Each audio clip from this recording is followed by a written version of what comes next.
नमस्कार दोस्तों, आप सभी का हमारे चैनल यूनि विकास में स्वागत है। आज हम लोग बिहार करंट अफेयर्स के संदर्भ में महत्वपूर्ण प्रश्नों की चर्चा करेंगे, जिसका संबंध 17वीं बीपीएससी प्रारंभिक परीक्षा से है।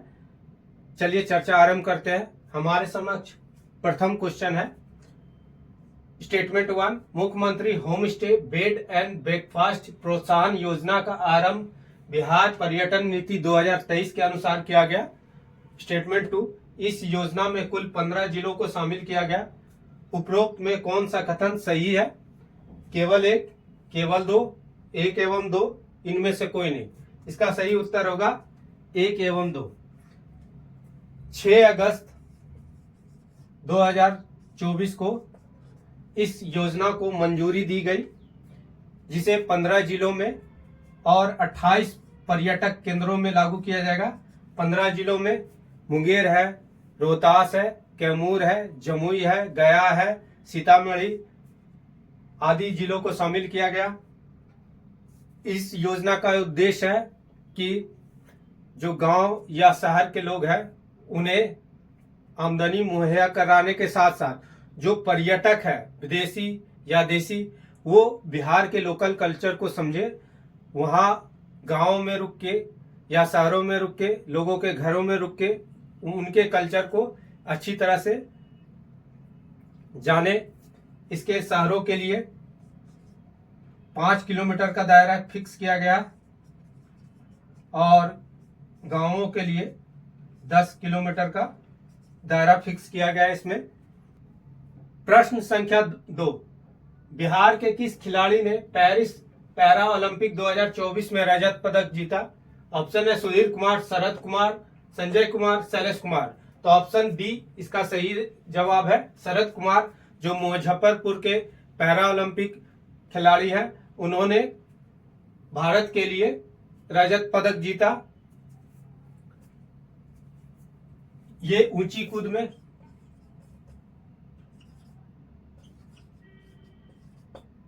T63 इवेंट में।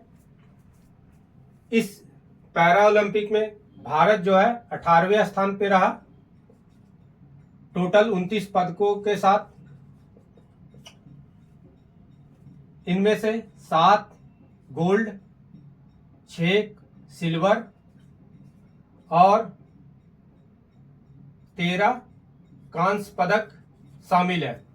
क्वेश्चन नंबर 3, राजगीर में खेल परिसर का उद्घाटन किस तारीख को किया गया? 27 अगस्त 2024, 28 अगस्त 2024, 29 अगस्त 2024, 30 अगस्त 2024। तो इसका सही उत्तर है 29 अगस्त 2024 को माननीय मुख्यमंत्री के द्वारा राजगीर में खेल परिषद का उद्घाटन किया गया। और 29 अगस्त को भी ही हम लोग राष्ट्रीय खेल दिवस भी मनाते हैं। प्रश्न संख्या 4, रामसर स्थलों में से बिहार से निम्नलिखित में से कौन कौन सा आर्द्र भूमि वेटलैंड शामिल है? गोगाबिल झील, दूसरा कुशेश्वर झील, तीसरा कांवर ताल झील, चौथा नागी पक्षी अभ्यारण्य, पांचवा नकटी पक्षी अभ्यारण्य। सही कूट का चयन करना है। ए ऑप्शन 1, 3, 4, 5, बी 2, 3, 4, 5, सी 3, 4, 5 और इनमें से सभी 1, 2, 3, 4, 5। ऑप्शन इसका सी सही है। बिहार से 3 स्थल जो है रामसर साइट में शामिल है। पहला जो तो हुआ था कांवरताल झील, ये 38वां है। अभी हाल ही में नागी पक्षी अभ्यारण्य जो जमुई में है,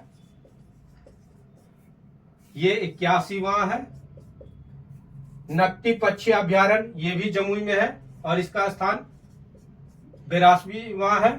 भारत से कुल 85 रामसर स्थल अभी तक शामिल है। रामसर एक कन्वेंशन हुआ था 2 फरवरी 1971 को। इसमें आर्द्र भूमि की संरक्षण की बात की गई थी। प्रश्न संख्या 5, पेरिस ग्रीष्मकालीन ओलंपिक 33वां में बिहार से एकमात्र खिलाड़ी श्रेयसी सिंह ने भाग लिया। श्रेयसी सिंह पृथक बिहार की पहली महिला खिलाड़ी हैं जिन्होंने ग्रीष्मकालीन ओलंपिक में भाग लिया। हमारे पास ऑप्शन है केवल एक एवं दो, दोनों। सी केवल दो, इनमें से कोई नहीं। इसका सही उत्तर है एक एवं दो, दोनों। 15 नवंबर 2000 को झारखंड से अलग होने के बाद श्रेयसी सिंह पहली ऐसी महिला खिलाड़ी बनी है जो बिहार से ओलंपिक में प्रतिनिधित्व किया है। ये एक निशानेबाज है और 117 भारतीय दल की इस ओलंपिक के सदस्यों में से एक रही है। प्रश्न संख्या 6, पहला स्टेटमेंट, सामाजिक कार्यकर्ता बिंदेश्वर पाठक को पद्म विभूषण 2024 से अलंकृत किया गया। स्टेटमेंट 2, चिकित्सक चंदेश्वर प्रसाद ठाकुर को पद्म भूषण 2024 से अलंकृत किया गया। उपरोक्त में कौन सा कथन सही है? केवल एक, केवल दो, एक एवं दो, इनमें से कोई नहीं। इसका सही उत्तर है एक एवं दो। इस बार 132 हस्तियों को पद्म पुरस्कार से सम्मानित किया गया, जिसमें से 5 को पद्म विभूषण से सम्मानित किया गया। बिहार के बिंदेश्वर पाठक उनमें से एक है। उसी तरह से 17 लोगों को पद्म भूषण से सम्मानित किया गया, जिसमें से चंद्रेश्वर प्रसाद ठाकुर भी शामिल है। वहीं पद्मश्री 110 लोगों को दिया गया, जिसमें बिहार से अशोक कुमार ठाकुर, सुरेंद्र किशोर, राम कुमार मल्लिक, शांति पासवान और शिवन पासवान शामिल है।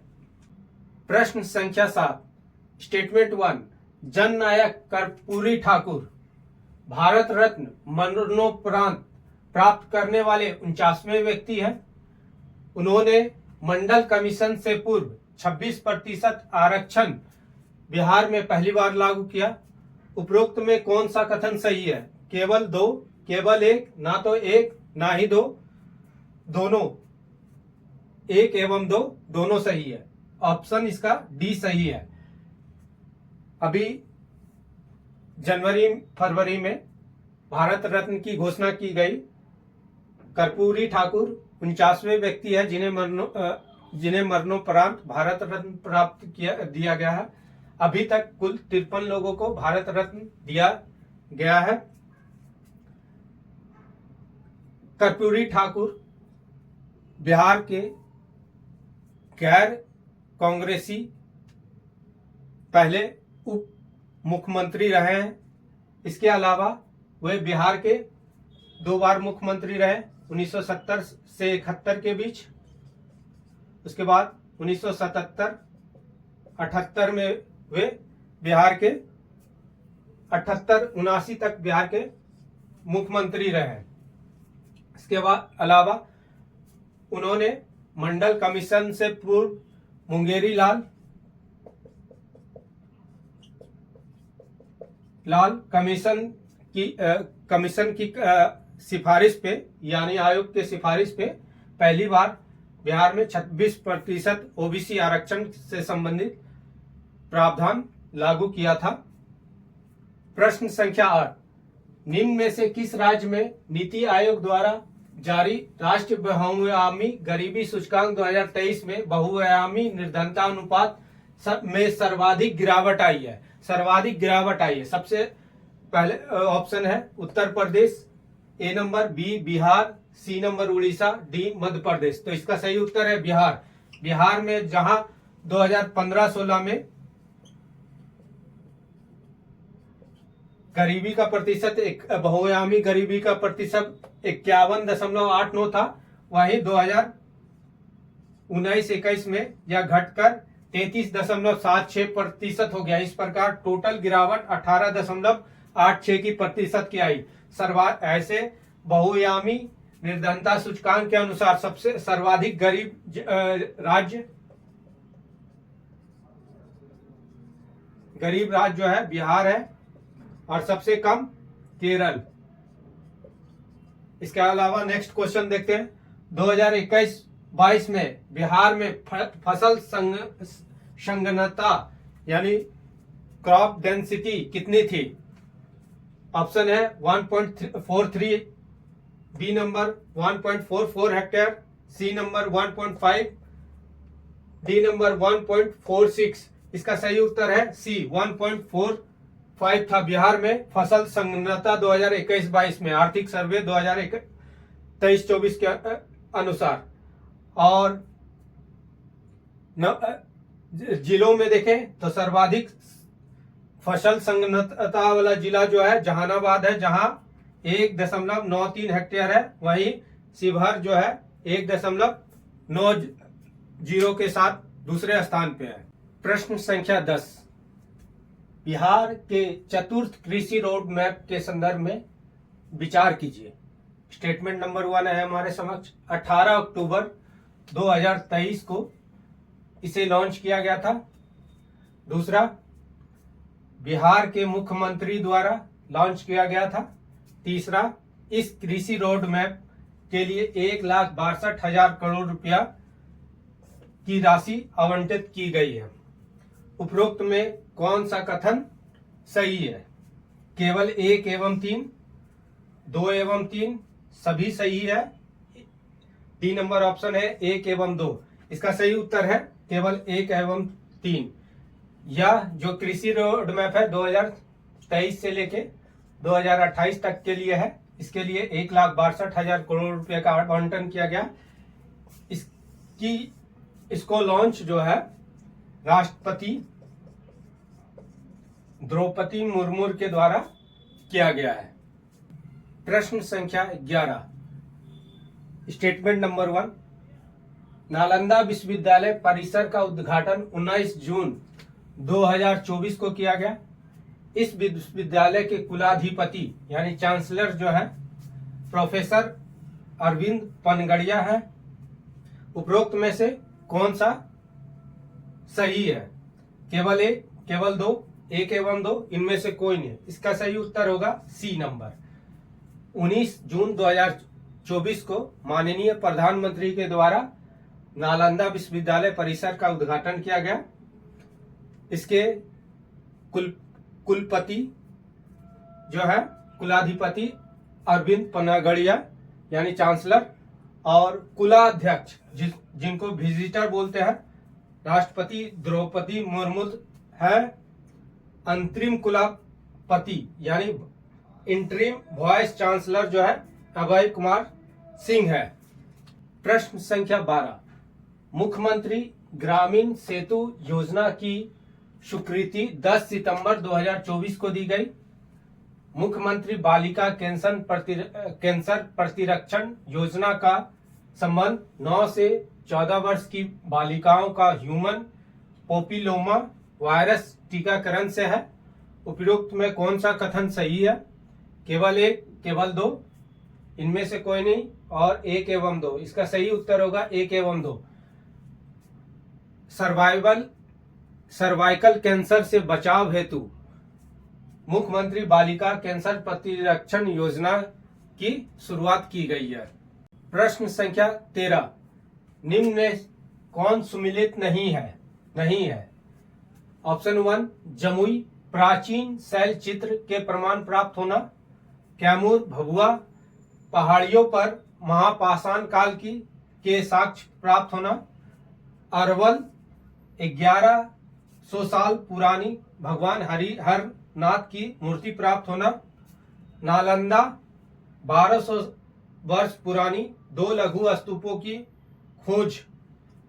इसमें से ऑप्शन सी जो सही मिलान नहीं है, अरवल के जगह नालंदा से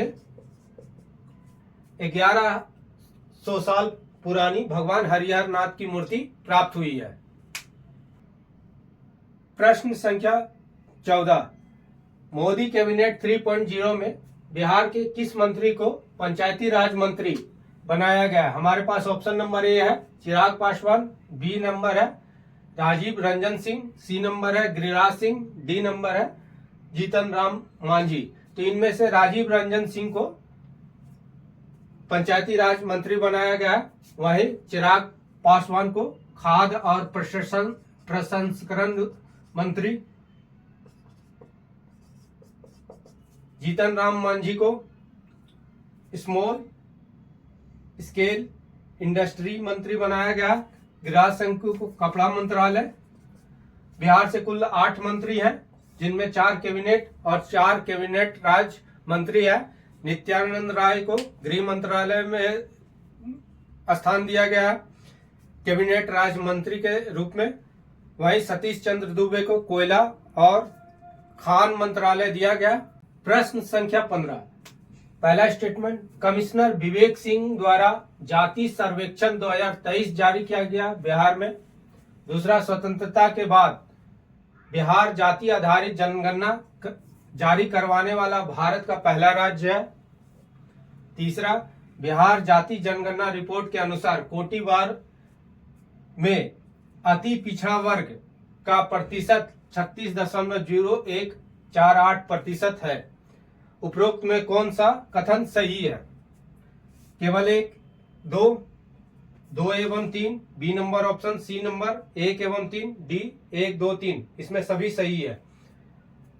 1932 के बाद, स्वतंत्रता के बाद बिहार पहला ऐसा राज्य है जिसने जाति आधारित जनगणना करवाई। यही बिहार में ईबीसी का प्रतिशत जहां 36 कुछ है, वही ओबीसी का 27.128% है, जनरल का 15.52%, एससी का 19.65%, वहीं एसटी का 1.682% के लगभग है। क्या 14, सतत विकास लक्ष्य इंडिया इंडेक्स 2023-24 के संदर्भ में विचार कीजिए। बिहार का स्थान इस इंडेक्स में 27वां है। राज्यों के प्रदर्शन श्रेणी में बिहार का प्रदर्शन अच्छा प्रदर्शन यानी परफॉर्मर रहा है। उपरोक्त में कौन सा कथन सही है? केवल 1, केवल 2, केवल 1 एवं 2, इनमें से कोई नहीं। इसका सही उत्तर होगा केवल 2। इस इंडेक्स में बिहार का स्थान जो है 28वां रहा है। नंबर 1 पे केरल व उत्तराखंड रहा है। वही परफॉर्मर स्टेट में बिहार के साथ साथ झारखंड, नागालैंड और मेघालय भी शामिल है।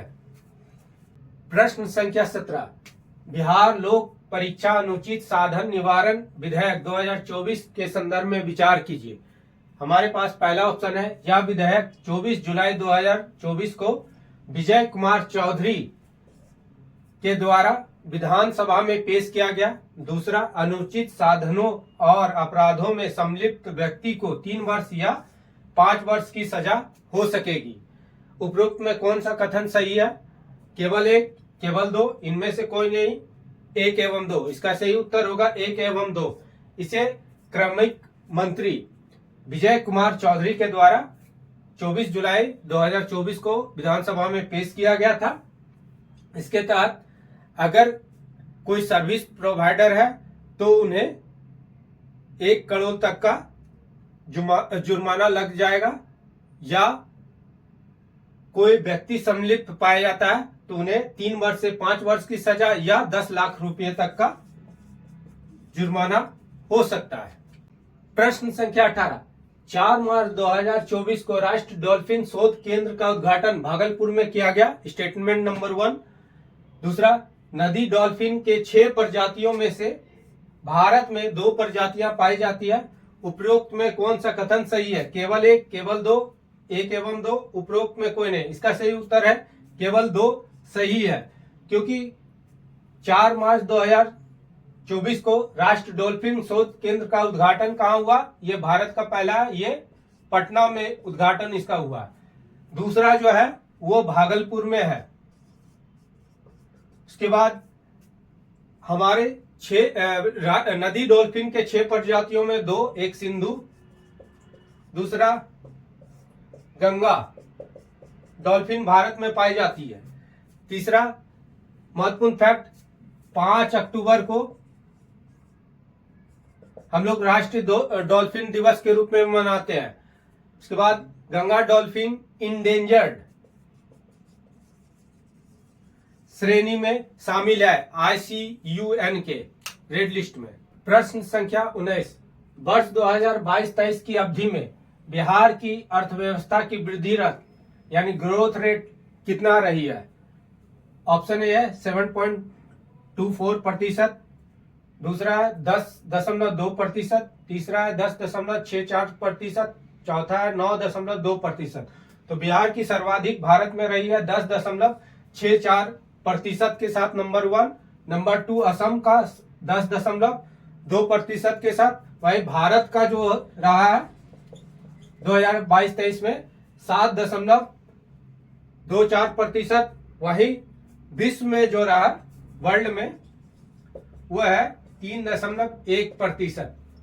उसके बाद नेक्स्ट क्वेश्चन है, निम्न में से कौन सा राज्य पूर्वोदय योजना के अंतर्गत शामिल नहीं है? Question number 20। ऑप्शन है हमारे पास झारखंड, बिहार, पश्चिम बंगाल, असम। तो इसके तहत असम को शामिल नहीं है। 5 राज्य है, झारखंड है, बिहार है, पश्चिम बंगाल है, उड़ीसा है और आंध्र प्रदेश इसमें शामिल किया गया है। प्रश्न संख्या 21। पहला स्टेटमेंट, पटना घोषणा पत्र का संबंध दक्षिण एशियाई क्षेत्रों में पक्षियों के अवैध शिकार से उत्पन्न चुनौतियों का समाधान करना है। दूसरा, पर्यावरण, वन और जलवायु परिवर्तन विभाग और Bombay natural history society BNHS और बिहार सरकार ने मिलकर अंतर्राष्ट्रीय कार्यशाला का आयोजन किया। उपरोक्त में कौन सा कथन सही है? केवल 2, केवल 1, इनमें से कोई नहीं, 1 एवं 2। इसका सही उत्तर होगा डी, 1 एवं 2। 1972 के अंतर्राष्ट्रीय व्यापार कन्वेंशन सीट्स के अनुसार CITES के अनुसार अंतर्राष्ट्रीय पक्षियों को संरक्षण प्रदान करना है। इसी के मद्देनजर पटना घोषणा पत्र किया गया और पक्षियों को संरक्षण देने की बात की गई। प्रश्न संख्या 22। साक्षांगिनी परियोजना का संबंध निम्न में से किससे है? महिलाओं के माहवारी स्वच्छता से, ए नंबर ऑप्शन। बी नंबर, महिलाओं को उद्योगों से जोड़कर उनको स्वरोजगार का अवसर प्रदान करना, बी नंबर ऑप्शन। सी, गर्भवती महिलाओं का टीकाकरण कराना, डी नंबर ऑप्शन। महिलाओं द्वारा आंगनबाड़ी केंद्रों पर स्वच्छता अभियान चलाना। इसका सही उत्तर है बी, महिलाओं को उद्योगों से जोड़कर उनको रोजगार प्रदान करना। ये पटना नगर निगम द्वारा चलाया जा रहा, जो स्लम में रह रही महिलाओं को रोजगार के अवसर को प्रदान करने के लिए चलाया जा रहा है। प्रश्न संख्या 23। निम्न में से फसल उत्पादकता यानी प्रोडक्टिविटी 2022-23 के संदर्भ में कौन सा युग्म सम्मिलित नहीं है?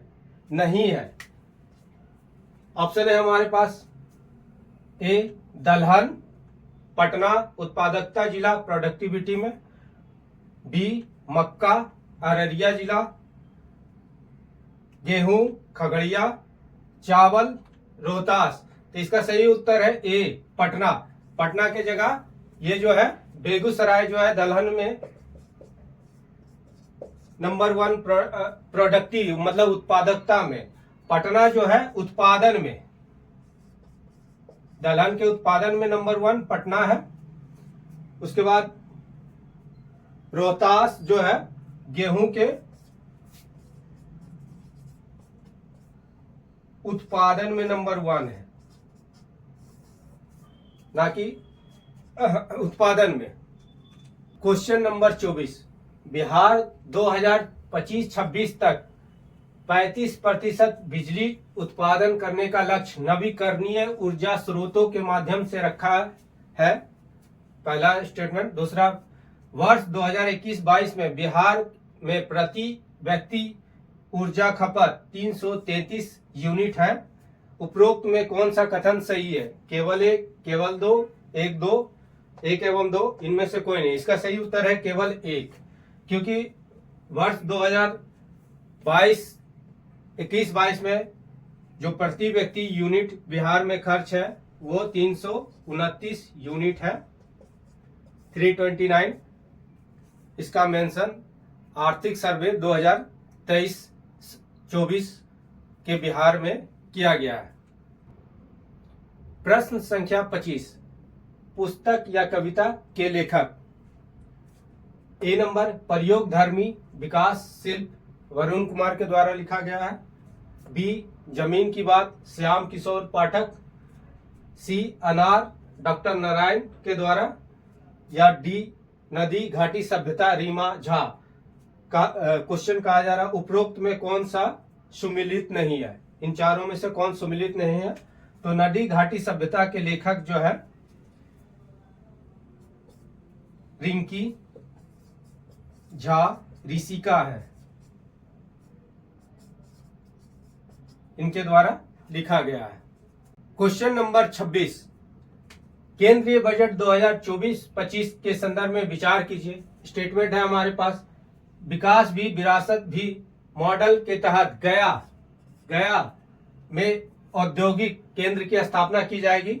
स्टेटमेंट नंबर 2, पीरपैंती में 2400 मेगावाट की एक नए विद्युत परियोजना का आरंभ की जाएगी। उपरोक्त में कौन सा कथन सही है। केवल एक एवं दो, केवल दो, उपरोक्त में कोई नहीं। इसका सही उत्तर बी। इसके तहत गया में एक औद्योगिक केंद्र की भी स्थापना करने की बात की गई। दूसरा पीरपैंती भागलपुर में 2400 मेगावाट की एक नए विद्युत परियोजना भी आरंभ किया जाएगा। प्रश्न संख्या 27, राष्ट्रीय शिक्षक दिवस 2024 के अवसर पर बिहार के किन 2 शिक्षकों को सम्मानित किया गया है। तो उत्तर है सिकेंद्र कुमार सुमन और डॉक्टर मीनाक्षी कुमारी को राष्ट्रपति द्रौपदी मुर्मू के द्वारा इन्हें सम्मानित किया गया है। प्रश्न संख्या 28, विश्व वायु गुणवत्ता रिपोर्ट 2023 के अनुसार विश्व में सबसे प्रदूषित महानगरीय क्षेत्र है। A number option London, Delhi, Ghaziabad, Begusarai. तो इन चारों में सबसे प्रदूषित महानगरीय क्षेत्र जो है बेगूसराय है। प्रश्न संख्या 29, निम्न में से कौन सम्मिलित नहीं है। खेल खिलाड़ी, ए नंबर ऑप्शन है volleyball Khushi Kumari, B skating Radha Kumari, C athletics Shashi Bhushan, D badminton Nasreen Shaikh. इसमें सही उत्तर है डी। नसरीन शेख जो है खो खो खिलाड़ी है अररिया के, और 9 जनवरी 2024 को इन्हें अर्जुन अवार्ड से सम्मानित किया गया था। प्रश्न संख्या 29, 37वें राष्ट्रीय खेल में बिहार का स्थान निम्नलिखित में से रहा है। A number 28वां, B 29वां, C 30वां, D 31वां। इसका सही उत्तर है सी 30वां।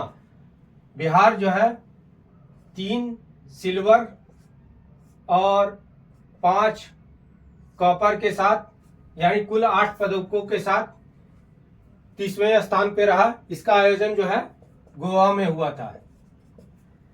नेक्स्ट क्वेश्चन 31, एशियाई महिला खेल चैंपियंस ट्रॉफी 2024 का आयोजन कहाँ होगा। पटना में, बी नंबर राजगीर में, सी रांची में, डी भुवनेश्वर में। इसका सही उत्तर जो है नवंबर में आयोजित होगा राजगीर में। प्रश्न संख्या 32, इनसे मिलिए कार्यक्रम क्या है। बिहार में निवेश को बढ़ावा देना, A number option, B number Bihar में सांस्कृतिक सौहार्द को बढ़ावा देना, सी नंबर पर्यावरण संरक्षण के लिए जन सहभागिता कायम करना, डी नंबर बिहार में अप्रवासियों के संबंध में जानकारी प्रदान करना। इसका सही उत्तर सी, पर्यावरण संरक्षण के लिए जन सहभागिता कायम करना। इसके लिए 9 अप्रैल 2024 को एक सेमिनार का आयोजन बिहार राज्य आपदा प्रबंधन प्राधिकरण के द्वारा किया गया था। इसमें पद्म भूषण डॉक्टर अनिल प्रकाश जोशी आमंत्रित थे। इस प्रकार हम लोगों ने बिहार करंट अफेयर के संदर्भ में महत्वपूर्ण प्रश्नों के संदर्भ में चर्चा की है। आने वाले वीडियो में फिर से एक नए टॉपिक को लेकर उपस्थित होंगे। तब तक के लिए धन्यवाद।